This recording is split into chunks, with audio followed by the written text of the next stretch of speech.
जो मेरा अस्सलाम वालेकुम सत श्री अकाल केम छो नमस्कार का जो एक तरीका है वो पूरे हिंदुस्तान को अंदर ले लेता है।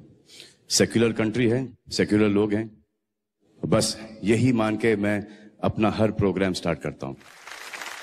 जब एक हिंदू किसी को नमस्ते करता है तो वो इंसान को नहीं कर रहा, वो उसके अंदर बैठे हुए परमात्मा को देख के कहता है कि नमस्ते, मैं तुम्हारे आगे झुकता हूं। और वो कि हिंदू लोग कहते हैं नमस्ते। नमस्ते का लफ्ज किधर से आता है आपको शायद पता होगा। नमस्ते आता है इदम नममे से। इदम नममे मतलब मैं आपके सामने झुकता हूं, मैं आपकी इबादत करता हूं, बराबर। इदम नममे आप कहना चाहते मैं आपके अंदर ईश्वर की इबादत करता हूं।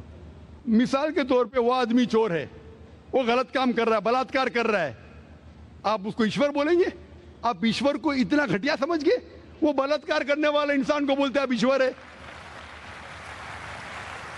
इससे भाईचारगी बढ़ेगी नहीं घटेगी।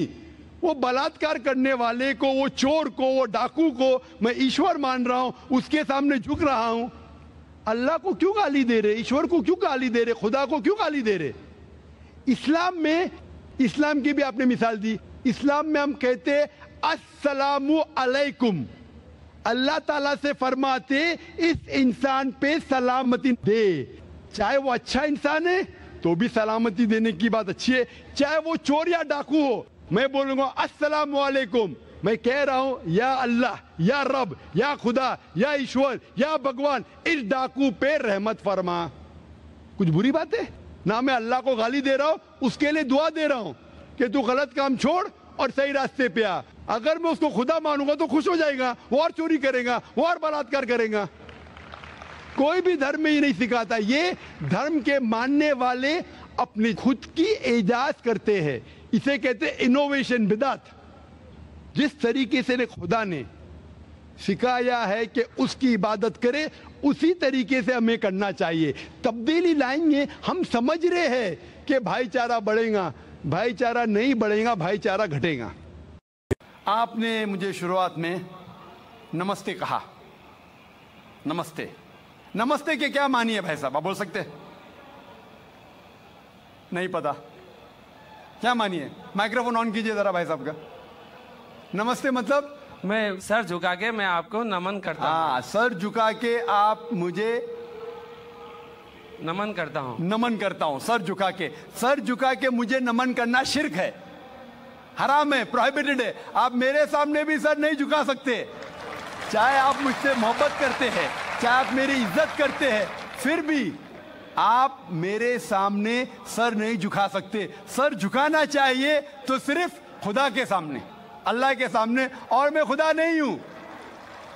आप जानते, आप मेरी इज्जत कर सकते हैं, मेरी बात जो मैं कहता हूं उसके ऊपर अमल कर सकते हैं, लेकिन आप मेरे सामने सर नहीं झुका सकते। इसीलिए मैं जवाब में आपको कहूंगा अस्सलामु अलैकुम। आप पे सलामती हो, आप पे सलामती हो।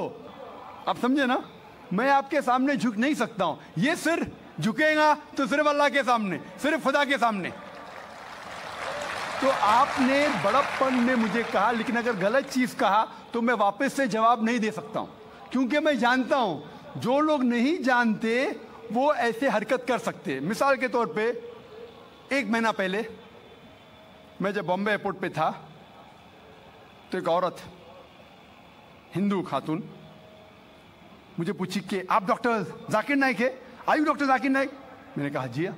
ओ, मैं आपका रोज प्रोग्राम देखती हूँ, मैं दुबई से 25 साल के बाद बम्बई में आ रही हूँ, 25 साल के बाद हिंदुस्तान में आ रही हूँ। उसकी सिर पे टीका था, हिंदू औरत थी, बोलती मैं आपके प्रोग्राम देखती हूँ और बहुत अल्हम्दुलिल्लाह तारीफ करने लगी। सारी तारीफ अल्लाह की है, मैं कुछ भी नहीं हूँ। और फिर कहने लगी कि मैं तुम्हारे पैर छूना चाहती हूँ।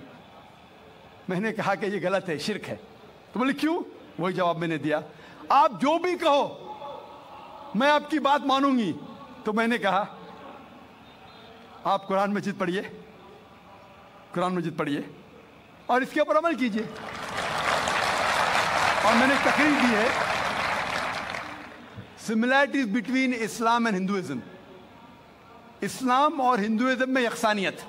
और साबित किया है कि हिंदुइज्म में भी लिखा है कि आप सिर्फ एक ईश्वर की इबादत करना चाहिए, जितने ऋषि आने वाले उनमें मानना चाहिए, और मोहम्मद सल्लल्लाहु अलैहि वसल्लम में भी। तो आपको अगर कुरान और वेदा पे अमल करना चाहिए जो यकसा है, आपको एक खुदा में मानना पड़ेगा और आखिरी पैगंबर मोहम्मद सल्लल्लाहु अलैहि वसल्लम पर।